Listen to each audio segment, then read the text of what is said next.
Well, he says, you know, it's written all over your face. You're afraid of going to a seance.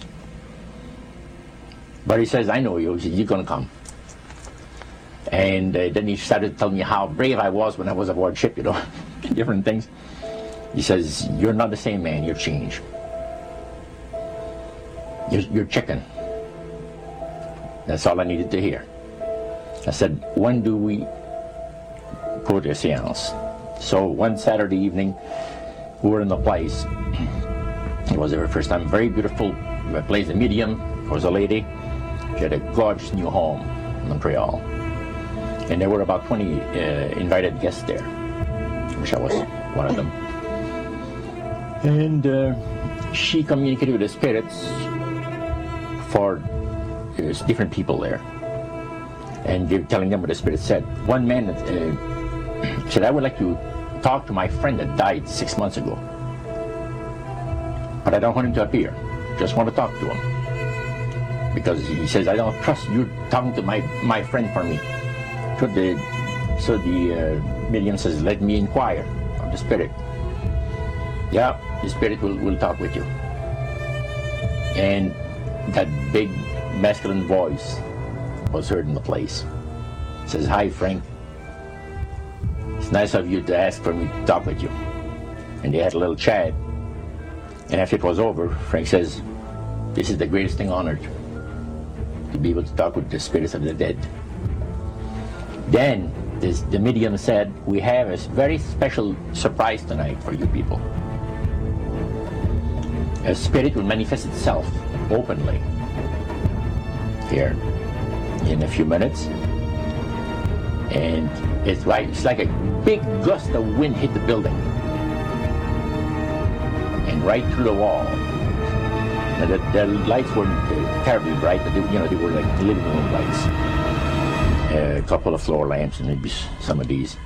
And that translucent being seemed to come right out of the wall. How did you feel right at that moment? It's almost like my heart stopped a little bit. You know, very weird feeling. So it was a lady in a beautiful evening gown, swirling.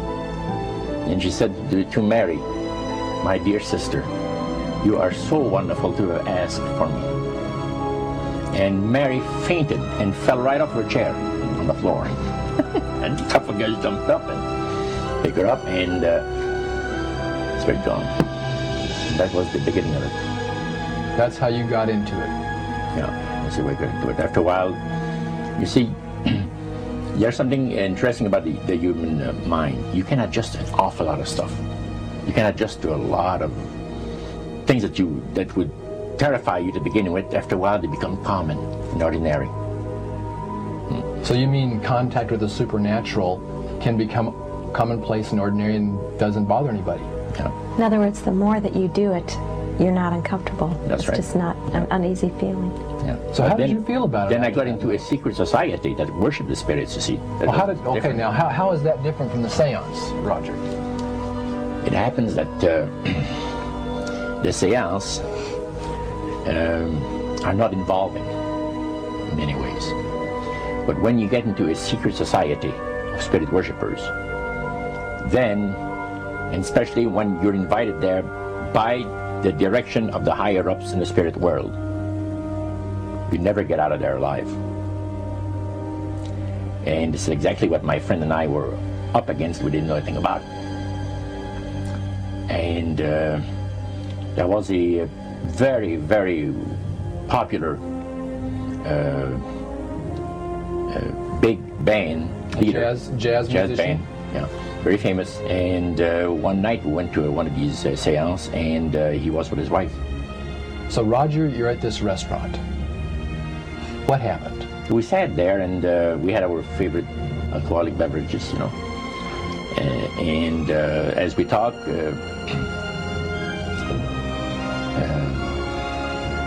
the band leader says, I want power. I go right to the source of power. And he says, how do you think that I became famous the way that I am? Well, I said, you must have had some good luck. Well, he says, there's no such thing as good luck. He says, there's either some power working for you somewhere, or you don't get ahead in this world. Not in my type of occupation. So it went from there. We got talking about spirit worship. Did it intrigue you? Or did it make you want to find out more about what exactly he was talking about? Yeah. So he said the supposed spirits of the dead that you're talking with are demon spirits. They're fallen angels. They're beautiful beings. Just set it out, just like Oh, that.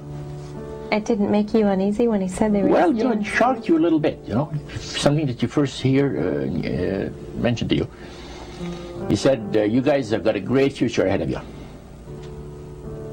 Because we've been told, the high priest of our society, secret society, has been told that the master has very special plans for you too. Now, what did he mean by the master? Satan. And we were interested to hear more about it. And he told us, he says, look, we worship spirits. We worship Lucifer and all his angels. They're just as beautiful as they did before they were cast out of heaven. He says there was a misunderstanding in the whole thing. He says among the inhabitants of the galaxies. And he says our master was misunderstood. And God did not bear with him like he does with people that make mistakes today. So we're in a warfare, good against evil. And we happen to be the evil ones, but we're not that bad. He says, I look at this business between the forces of good and evil. He says, you believe in one person believes in God, and everyone believes in Lucifer. It's like politics. So the great controversy is real. And you've heard someone talk about it that's on the other side. And to these people, they are sold to the fact that Christ will not return to this planet with power and great glory.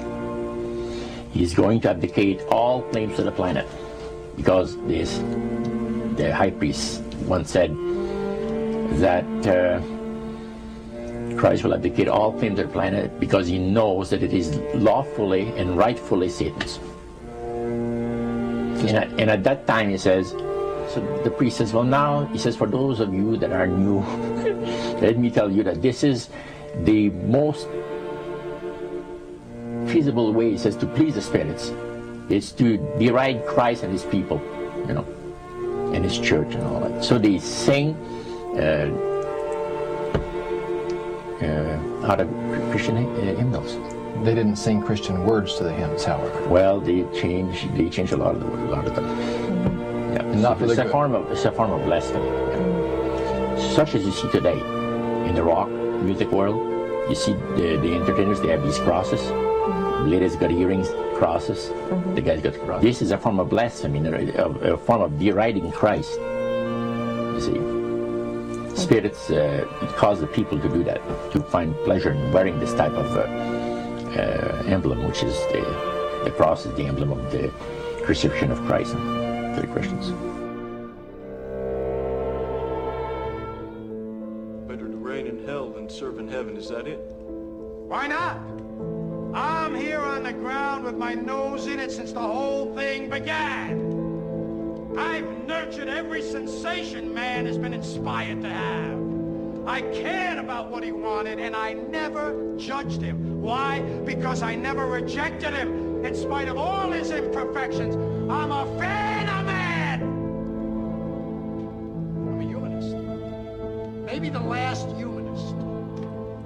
Who in their right mind, Kevin, could possibly deny the 20th century was entirely mine?